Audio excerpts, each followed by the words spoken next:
বন্ধুরা, তোমরা সবাই নিশ্চয়ই অনেক ভালো আছো। আমরা পড়ব আজকে বাংলাদেশের প্রশাসন ব্যবস্থা সম্পর্কে। তো আমরা জানি যে একটা দেশ যদি ঠিকভাবে চলতে হয় এবং দেশের নাগরিকদের যদি জীবনযাপন একদম সুন্দর হতে হয়, তাহলে কিন্তু একটা দেশের সুষ্ঠু প্রশাসনিক ব্যবস্থা থাকতে হবে। তো এই কারণে প্রশাসন এবং জনগণের সহযোগিতার মাধ্যমে কিন্তু একটা দেশের নাগরিকরা একটা সুন্দর জীবন পেতে পারে এবং একটা দেশের প্রশাসন ব্যবস্থা ঠিকভাবে চলতে পারে। তো আমাদের দেশে যুদ্ধের পূর্বে একটা প্রাদেশিক এবং গণমুখী প্রশাসন ব্যবস্থা ছিল। প্রাদেশিক কেন? কারণ আমরা তখন পাকিস্তানের একটা প্রদেশ ছিলাম, পূর্ব পাকিস্তান। এই কারণে আমাদের দেশে একটা প্রাদেশিক ব্যবস্থা চলছিল এবং সেটা গণমুখী ছিল। কিন্তু তখন কিন্তু আমাদের দেশের যে জনগণ, তারা কিন্তু এই গণমুখী ব্যবস্থাটার জন্য রেডি ছিল না। তো যুদ্ধের পরে আমাদের এককেন্দ্রিক প্রশাসনিক ব্যবস্থা চালু হয়, অর্থাৎ আমাদের দেশে একটা এককেন্দ্রিক ব্যবস্থা চালু হয় এবং তখনও কিন্তু গণমুখী ব্যবস্থার জন্য আমাদের যে জনগণ, তারা কিন্তু আরও ভালোভাবে কাজ করতে পারে। তো আমাদের যে প্রশাসনিক কাঠামো, এটাকে আমরা এলাকাগুলোকে একটা অনেক ভাগে ভাগ করেছি।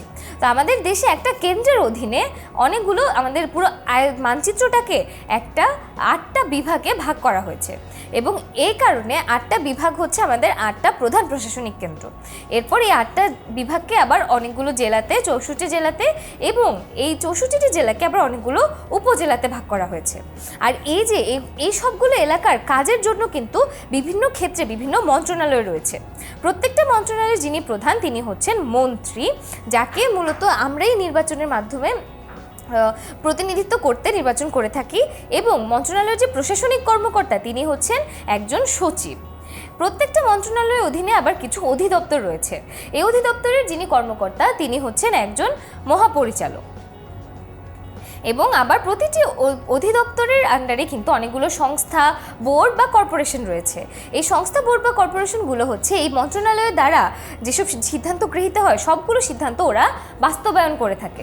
অর্থাৎ দেখা যায় যে আমাদের মন্ত্রণালয় থেকে শুরু করে সংস্থা, বোর্ড, কর্পোরেশন প্রত্যেকটা কিন্তু আমাদের প্রশাসনিক কাঠামোর অন্তর্ভুক্ত এবং এদের কাজগুলো করে এই যে আমরা আমাদের দেশটাকে বিভিন্ন এলাকা ভিত্তিক ভাগ করেছি, এই এলাকা ভিত্তিক ভাগগুলোতে, যাতে আমাদের পুরো দেশে সমানভাবে, সুষ্ঠুভাবে সবগুলো কাজ পরিচালনা করা যেতে পারে।